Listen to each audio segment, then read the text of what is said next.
Shamshabad ఎయిర్పోర్ట్కు Muscat విమానం చేరుకుంది. 40 మంది ప్రయాణికులతో హైదరాబాద్ చేరుకుంది ఒమన్ ఎయిర్వేస్ విమానం. కేవలం ఒమన్ ఎయిర్వేస్ విమానాలు మాత్రమే నడుస్తున్నాయని ప్రయాణికులు చెబుతున్నారు. యుద్ధం నేపథ్యంలో టికెట్ ధరలు ఆకాశాన్ని అంటున్నాయని ప్రయాణికులు అంటున్నారు. మరింత సమాచారం శంషాబాద్ ఎయిర్పోర్ట్ నుంచి మా ప్రతినిధి దిలీప్ అందిస్తారు. దిలీప్, కేవలం ఒమన్ ఎయిర్వేస్ మాత్రమే నడుస్తున్నాయంటూ కూడా ప్రయాణికులు చెప్తున్నారు. టికెట్ల రేట్లు కూడా ఎక్కువగా ఉంటున్నాయని చెప్తున్నారు. దీనికి సంబంధించిన అప్డేట్స్ ఏంటి? ప్రయాణికులు ఏం చెప్తున్నారు? Siddhu, so Iran, Israel, America యుద్ధ వాతావరణం నేపథ్యంలో సో ఇటు దుబాయ్లో చిక్కుకున్నటువంటి తెలుగు వారందరూ కూడా ఆందోళనకు వ్యక్తమైన పరిస్థితి కనిపిస్తోంది.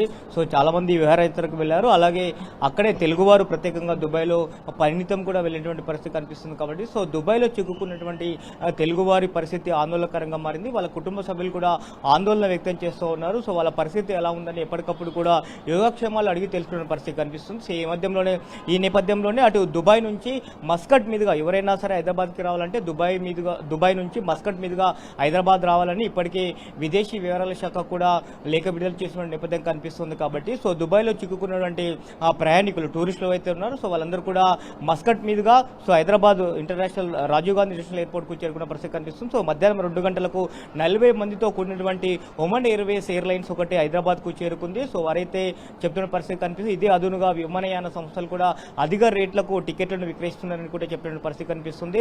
సో మధ్యాహ్నం 2 గంటలకు అబుదాబి ఎయిర్పోర్ట్ నుంచి కూడా ఎతిహాద్ ఎయిర్లైన్స్ కూడా హైదరాబాద్ రాజీవ్ గాంధీ ఇంటర్నేషనల్ ఎయిర్పోర్ట్కు ఒక ఫ్లైట్ బయలుదేరినట్టుగా అయితే తెలుస్తూ ఉంది. ఈ ఫ్లైట్ సాయంత్రం 9 గంటల ప్రాంతంలో హైదరాబాద్కు చేరుకోనుంది. సో ఎప్పటికప్పుడు దుబాయ్లో చిక్కుకున్నటువంటి అంటే ముందుగా ప్లాన్ చేసుకున్న విధంగా సో దుబాయ్కి చాలా మంది కూడా తెలుగువారు వెళ్లారు. అక్కడ విహారయాత్రకు వెళ్లారు. ఈ యుద్ధ వాతావరణం నేపథ్యంలో అక్కడే చిక్కుకున్న పరిస్థితి కనిపించా ఉంది. సో ఒక టెన్షన్ వాతావరణం నెలకొన్నటువంటి నేపథ్యంలో వాళ్ళందరూ కూడా తిరిగి హైదరాబాద్కు కానీ ఇటు తెలుగు రాష్ట్రాలకు ఎప్పుడు వస్తారు అనేటువంటి ఒక సస్పెన్షన్, ఒక ఆందోళన వారి కుటుంబ సభ్యులు ఉన్నటువంటి నేపథ్యంలో ఎప్పటికప్పుడు వాళ్ళ పరిస్థితిని కూడా అడిగి తెలుసుకున్నారు. కానీ కొంత ఆందోళనకరమైన విషయం ఆందోళనకరించిన పరిస్థితి కనిపించింది. కానీ ఇటు పివి సింధు కూడా ఇవాళ ఉదయమే బెంగళూరుకి చేరుకున్నారు. సో ఇప్పుడిప్పుడే ఇటు దుబాయ్లో చిక్కుకున్నటువంటి తెలుగు వారందరూ కూడా ఇటు తెలుగు రాష్ట్రాలకు వస్తున్న పరిస్థితి కనిపిస్తుంది. అలాగే తెలుగు వారే కాకుండా సో దేశానికి, మన ఇండియాకి సంబంధించినటువంటి చాలా మంది ఎవరైతే దుబాయ్లో చిక్కుకున్న వారు ఉన్నారు, సో వాళ్ళు కూడా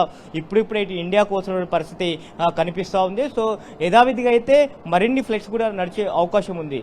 సిద్ధు. ఓకే దిలీప్.